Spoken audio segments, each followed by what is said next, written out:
আয়নাঘর বাংলাদেশের একটি গোপন আটক কেন্দ্র, যেখানে 2009 সাল থেকে 2021 সাল পর্যন্ত আওয়ামী লীগের বিরোধী মতবাদ প্রচারকারীদের আটক করা হয়েছিল বলে অভিযোগ রয়েছে।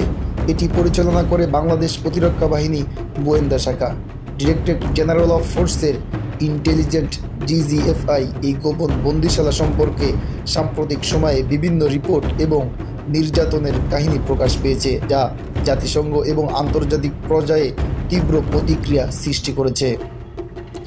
আয়নাঘরের অস্তিত্ব সম্পর্কে প্রথম জানা যায় শেখ হাসিনার নেতৃত্বাধীন আওয়ামী লীগ সরকারের সময়, যখন বিরোধী দলের নেতা, সহকর্মী সহ বিভিন্ন ব্যক্তি হঠাৎ নিখোঁজ হতে শুরু করেন।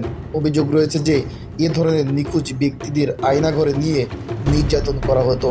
মানবাধিকার সংস্থা এবং বিভিন্ন আন্তর্জাতিক মিডিয়া এ নিয়ে উদ্বেগ প্রকাশ করেছে।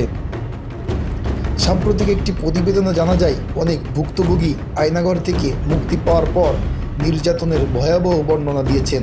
তাদের দাবি, সেখানে তাদের মানসিক ও শারীরিক নির্যাতনের শিকার হতে হয়েছে।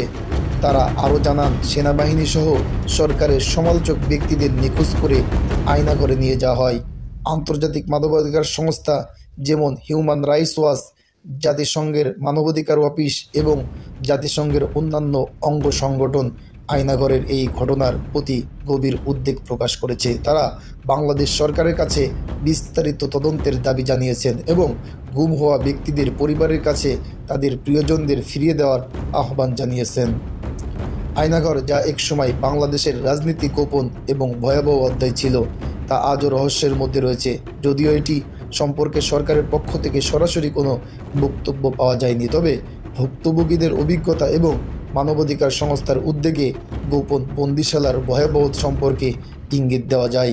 এই ঘটনাটি বাংলাদেশের মানবাধিকার পরিস্থিতি এবং রাজনৈতিক বিরোধী দমন প্রক্রিয়ার উপর নতুন করে আলো ফেলেছে, যা জাতীয় ও আন্তর্জাতিক পর্যায়ে আরও গভীরভাবে আলোচনা এবং তদন্তের দাবি তুলেছে।